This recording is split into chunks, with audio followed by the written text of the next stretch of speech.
And so I'm bringing the shadows up from the ground, a little of that purplish brown into the trees.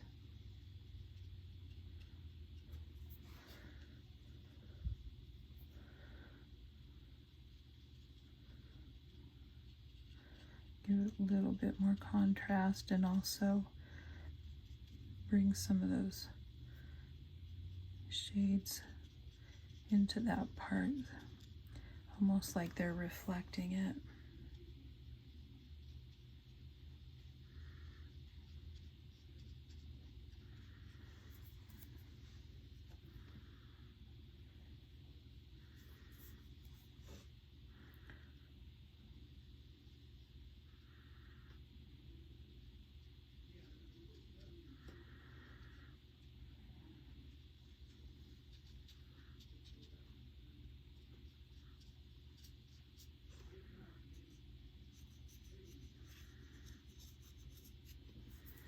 After this dries a little bit, I'll come back in with the microns and probably some more paint and get some more definition as well.